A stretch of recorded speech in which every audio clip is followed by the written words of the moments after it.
Hi everyone. आज हम आपके लिए लेकर आए हैं सूचना एवं सूचना विज्ञान का सेकेंड पार्ट। जी हाँ, आज आपका फर्स्ट चैप्टर कंप्लीट होने वाला है। सो दोस्तों, आज आप लोग एकदम ध्यान से वीडियो को एकदम ध्यान से देखिए और कॉपी पेन लेकर बैठ जाइए और जो हम आपको बताने जा रहे हैं उसको बिल्कुल हेडिंग के साथ नोट कीजिए, तभी आपको समझ में आएगा। हमारे स्क्रीन पर आपको हेडिंग साफ साफ दिखाई देगी। जो हमारा फर्स्ट पार्ट था वो जो फर्स्ट चैप्टर है वो है सूचना एवं सूचना विज्ञान। उसके फर्स्ट पार्ट में हमने आपको सूचना के विषय में बताया था, उसकी अर्थ परिभाषा और भी सारी डिटेल्स हमने आपको दी थी और हमने आपको ये बताया था कि सूचना विज्ञान के बारे में हम आपको आगे बताएंगे। और फर्स्ट पार्ट में हमने आपको सूचना विज्ञान का अर्थ, परिभाषा, क्षेत्र और महत्व हम आपको बता चुके हैं। तो आज हम आपको जो बताएंगे वो है सूचना समाज के बारे में, सूचना समाज की विशेषताओं के बारे में, सूचना प्रधान समाज क्या है और भी बहुत सारी चीजें हैं जो हम आपको बताने वाले हैं। सो दोस्तों, स्टार्ट करते हैं। आप लोग भी बिल्कुल ध्यान से हमारे साथ बने रहिए और कॉपी पेन लेके नोट करिए। हाँ, सो दोस्तों, पहला जो है वो है सूचना समाज। सूचना समाज किसे कहते हैं, इसका मतलब क्या है, पहले ये आपको बता दे। देखिए, अगर आपको कोई चीज समझ में नहीं आती तो सबसे पहले आप हेडिंग्स को ध्यान से पढ़िए और उसको समझिए कि उसके कहने का मतलब क्या है। तो अपने आप आपको उसका डिटेल लिखने, समझने में, लिखने में कोई दिक्कत नहीं होगी। तो पहले हम यहाँ ये जानते हैं कि सूचना और समाज मतलब होता क्या है। सूचना किसे कहते हैं, फिर समाज किसे कहते हैं। आप दोनों का मतलब समझ जाएंगे तो आप ऑटोमेटिक सही से लिख लेंगे। तो दोस्तों, पहले सूचना के विषय में जैसा हमने आपको पहले ही बता ही दिया है कि जानकारी, समझ, ज्ञान, कोई जो नॉलेज होती है उसको सूचना बोलते हैं। और जो समाज होता है वो है जैसे हम लोग जो आपस में सारे लोग मिलके रहते हैं, वो समाज कहलाता है। तो इसका सीधा सीधा मतलब समझ में आ रहा है कि जो इंफॉर्मेशन, जो जानकारी हम समाज तक पहुंचती है या समाज के का जो भी क्रियाकलाप हो रहा है, जो भी कार्य हो रहे हैं, वो बिना सूचना के संभव नहीं है। सो दोस्तों, इसका ये मतलब हुआ। अब आइए हम आपको थोड़ा सा इसका डिटेल समझा दे रहे हैं जो आप नोट कर लीजिए।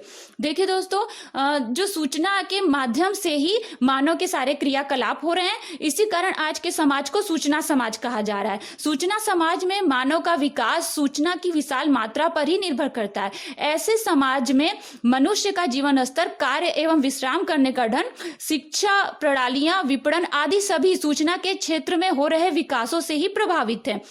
और दोस्तों, सूचना तथा ज्ञान को बल की संज्ञा दी गई है जो देश के सुरक्षा के क्षेत्र में समृद्ध और सशक्त है। और वह समृद्धशाली, सर्वाधिक विकसित और सफल है। परंतु जिन राष्ट्रों में इसकी विफलता है वे अविकसित, कमजोर तथा विफल है। इसलिए सफलता, विफलता और मानव की चौतरफा उन्नति में जानकारी तथा ज्ञान एक बहुत ही जरूरी साधन के रूप में अत्यंत महत्वपूर्ण सामग्री का कार्य करती है। सो दोस्तों, ये था सूचना समाज के विषय में। अब जानते हैं इसकी विशेषताएं क्या है। सूचना समाज की विशेषताएं, देखिए दोस्तों, इसका जो पहला है, इसका सूचना समाज की विशेषताओं का जो पहला टॉपिक है वो है सूचना का उपयोग एक आर्थिक संसाधन के रूप में किया जाता है। सो दोस्तों, समझ जाइए, आर्थिक संसाधन के रूप में किया जाता है। दूसरा है सूचना अर्थव्यवस्था में सूचना ही प्रमुख संसाधन होता है। तीसरा जो है वो है साधारण जनता के लिए भी सूचना की उपयोगिता होती है। इसका उदाहरण हम रोजाना देख सकते हैं। चौथा है सूचना सेवाएं आज के समय में दूर संचार द्वारा प्राप्त होती हैं, जैसे टेलीफोन हो गया, मोबाइल हो, ये सारी चीजें हैं। पांचवा है कंप्यूटरीकरण, इलेक्ट्रॉनिक डेटा संप्रेषण तथा सूचना प्रौद्योगिकी के क्षेत्रों में रोजगार के अवसर ज्यादा होते हैं। और छठवां है उपयोगकर्ताओं को वांछित सूचना की त्वरित एवं उपयुक्त आपूर्ति होती है। सो दोस्तों, ये था सूचना समाज की विशेषताएं। अब जानते हैं सूचना प्रधान समाज किसे कहते हैं। सूचना प्रधान समाज, जैसा कि सामाजिक तथा आर्थिक उन्नति सुनिश्चित करने के लिए सैद्धांतिक ज्ञान तथा सूचनाओं का विधिवत एवं संगठित होना आवश्यक होता है। आर्थिक दृष्टि से वस्तु उत्पादन के स्थान पर सेवा देने वाले उद्योगों के आर्थिक परिवर्तन की प्रमुख इकाइयों के रूप में कार्यरत है। आज के समाज में उद्योगों द्वारा दी जाने वाली सेवाओं में कार्यकर्ताओं के व्यवस्थापकीय ज्ञान में वृद्धि की दृष्टि से शिक्षण, अनुसंधान, स्वास्थ्य संबंधी कार्यक्रम, कार्य पद्धति के विश्लेषण हेतु व्यावसायिक सेवा प्रदान करना, इससे ये योजना की स्वरूप रेखा तैयार करना, सूचनाओं का निर्माण तथा उपयोग हेतु तैयार करना सम्मिलित है। यह नवीन ज्ञान तथा सूचनाएं विकसित हो रही बौद्धिक प्रौद्योगिकी के अंग हैं और इसी बौद्धिक प्रौद्योगिकी द्वारा संपदा का निर्माण और विकास किया जा सकता है। अब जानते हैं ज्ञान का विस्फोट क्या है। ज्ञान का विस्फोट, ये आज के युग को ज्ञान के विस्फोट की संज्ञा इसलिए दी जाती है जैसे कि वैज्ञानिकों एवं ग्रंथालयों ने मान्यता प्रदान की है और दोनों ही वर्ग इसे नापसंद भी करते हैं। लेकिन ज्ञान के विस्फोट का मुख्य जो तात्पर्य है वो है प्रत्येक वर्ष एवं नित्य प्रति ज्ञान का विभिन्न स्वरूपों में उत्पादन एवं प्रकाशन की विशाल मात्रा एवं संख्या का होना। देखिए दोस्तों, इसका जो ज्ञान का विस्फोट है, इसका सबसे महत्वपूर्ण एक लाइन में अगर हम कहा जाए तो आप इसको नोट कर सकते हैं। इसका एक लाइन में अर्थ ये हुआ कि प्रत्येक वर्ष एवं नित्य प्रति ज्ञान का विभिन्न स्वरूपों में उत्पादन एवं प्रकाशन की विशाल मात्रा एवं संख्या का होना। ये था ज्ञान का विस्फोट। अब हम जानते हैं वर्तमान समाज में सूचना की उपयोगिता क्या है। आइए दोस्तों, सूचना की उपयोगिता को इसका जो पहला पॉइंट है वो ये है कि सामाजिक परिवर्तन एवं नवाचार की प्रक्रिया में सूचना का महत्वपूर्ण योगदान होता है। दूसरा है अपने विचारों को प्रचारित एवं प्रसारित करने के लिए सूचना का प्रयोग किया जाता है, जिस कारण समाज का विकास होता है। तीसरा पॉइंट है सूचना सामाजिक एकरूपता को बनाए रखने में महत्वपूर्ण भूमिका अदा करती है। चौथा पॉइंट है मानव समाज के सर्वांगीण विकास का मुख्य स्रोत सूचना ही होती है। छठवां जो है समाज की सामाजिक आर्थिक आवश्यकताओं की पूर्ति के लिए सूचनाएं जरूरी हैं। और छठवां है पुस्तकालय संबंधी शिक्षण का केंद्र होता है, इसी कारण इसे सूचना केंद्र भी कहते हैं। तो दोस्तों, अब ये थी कुछ जानकारी सूचना की उपयोगिता के विषय में। अब हम जानते हैं सूचना का समाज पर प्रभाव, यानी सूचना का समाज पर क्या प्रभाव पड़ता है। दोस्तों, सूचना का समाज पर बहुत ही प्रभाव पड़ता है, क्योंकि मनुष्य एक सामाजिक प्राणी है, इसलिए वह निरंतर नए नए प्रयासों और खोजों में लगा रहता है, जिसके परिणाम स्वरूप इसके ज्ञान में निरंतर वृद्धि होती है। सूचना के व्यापक प्रभाव ने ही इसकी जीवन शैली, रहन सहन के परिवेश, शिक्षा, संस्कृति आदि सभी क्षेत्रों में व्यापक परिवर्तन किए हैं। मानव सभ्यता के विकास के साथ साथ व्यक्तिगत एवं संयुक्त रूप से संग्रहित ज्ञान एवं सूचना निरंतर संकलित होती रहती है। इस अवधि में इसमें संशोधन तथा परीक्षण भी होता रहता है।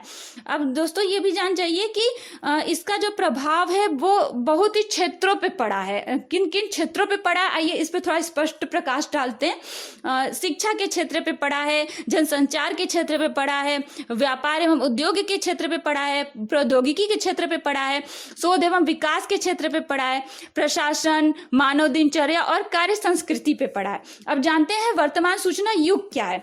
वर्तमान सूचना युग, जैसे कि इस समय वर्तमान में सूचना जो है वो न तो सिर्फ कागजी अर्थव्यवस्था पर ही टिकी है, बल्कि अब ये डिजिटल अर्थव्यवस्था तक चली गई है। ये इसका बहुत ही बड़ा परिवर्तन दिख रहा है वर्तमान युग में। और इस अर्थव्यवस्था में सूचना और ज्ञान प्रमुख संपदा है, जिन्हें प्राप्त करने व सुरक्षित करने की आवश्यकता होती है। पहले सूचनाएं अति गोपनीय होती थी। सेवाओं में सूचनाओं को गोपनीय बनाए रखने के लिए मजबूत प्रबंध किए जाते थे। आज स्थिति में व्यापक परिवर्तन आया। आज न सिर्फ सूचना सुरक्षा सेवाएं वरन विभिन्न व्यावसायिक कंपनियां भी अपनी गोपनीय सूचनाओं जैसे फार्मूलों, नक्शों, सर्किटों आदि की गोपनीयता बनाए रखने या उन्हें दूसरों के हाथों में न पड़ने देने के लिए प्रयत्नशील रहती हैं। वहीं आज आम आदमी भी अपनी सूचनाओं की रक्षा के लिए मजबूर होने लगा है। अब जो है हम जानते हैं सूचना की सुरक्षा क्या है। सूचना की सुरक्षा देखिए दोस्तों बहुत ही आवश्यक है, क्योंकि भारत में सूचनाओं की सुरक्षा का प्रबंध अभी प्रारंभिक चरण में है। सूचना कानून 2000 पारित होने से पूर्व किसी भी दस्तावेज पर हस्तलिखित हस्ताक्षर भी ही मान्य होते थे और उसकी अनुपस्थिति में वित्तीय लेन देन अवैध माने जाते थे। परंतु आज के युग में डिजिटल सेवाओं में जो है आपको डिजिटल हस्ताक्षर ही मान्य हो रहे हैं और आपको अभी तक की सूचना सुरक्षा व्यवस्था को चाक चौबंद करना अनिवार्य हो चुका है। अनेक अवसरों पर वेबसाइटों का अपहरण हो जाने के कारण यह स्पष्ट हो चुका है कि सूचनाओं में सेंध लगाना दुष्कर नहीं है और इसके अत्यंत खतरनाक परिणाम निकल सकते हैं। इसलिए सूचना की सुरक्षा बहुत ही जरूरी है। आज सूचना प्रौद्योगिकी ने अनेक टूल्स उपलब्ध करा दिए हैं जिनकी सहायता से सूचनाएं डिजिटल स्वरूप में बिट्स व बाइट्स में भंडारित होती जाती हैं। तो इसीलिए नेटवर्क के क्षेत्र में भी सूचना का जो है आवागमन हो गया है, इसलिए नेटवर्क के क्षेत्र को बचा के रखना बहुत ही जरूरी है। और सूचना की सुरक्षा इसलिए भी जरूरी है, सूचना की सुरक्षा बहुत ही जरूरी है, जैसे कि देश की सीमा की रक्षा करना जरूरी है, उसी तरह से सूचना की भी सुरक्षा करना जरूरी है। आप लोग इसलिए ये टॉपिक अब यहाँ पे समाप्त होता है कि सूचना की सुरक्षा क्या है।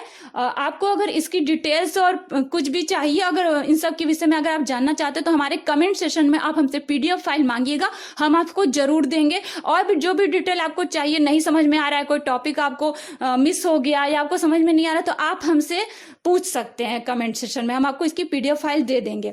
अब जानते हैं सूचना सुरक्षा की आवश्यकता क्या है।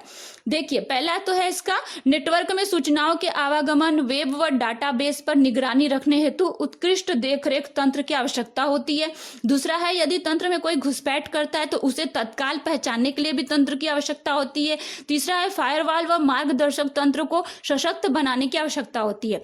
अन्य प्रकार के सुरक्षा तंत्र जैसे वर्चुअल प्राइवेट नेटवर्क, पब्लिक की इंफ्रास्ट्रक्चर, रिमोट एक्सेस सुरक्षा तंत्र आदि की भी विकसित किए जाने की आवश्यकता होती है। भारत जैसे देश में जहां साक्षरता का स्तर बहुत कम है, स्थानीय भाषा को यदि वेब से मिला दिया जाए तो सुरक्षा प्रौद्योगिकी का ज्यादा प्रसार हो सकता है। भविष्य में ध्वनि पर आधारित व्यापार भी बढ़ेगा और सूचना प्रौद्योगिकी की सहायता से ध्वनि की सही पहचान अधिक सरल होगी। इस प्रकार अनेक उद्देश्य एक साथ पूरे होंगे। इसलिए दोस्तों, सूचना की सुरक्षा भी बहुत ही आवश्यक है। तो ये और भी इसका डिटेल्स अगर आप जानना चाहें तो हमसे PDF फाइल में मांग सकते हैं, जैसा कि हम आपको बार बार बता रहे। तो ये था सूचना सुरक्षा की आवश्यकता। इसके साथ ही हमारा आज का फर्स्ट चैप्टर सूचना तथा सूचना विज्ञान समाप्त होता है।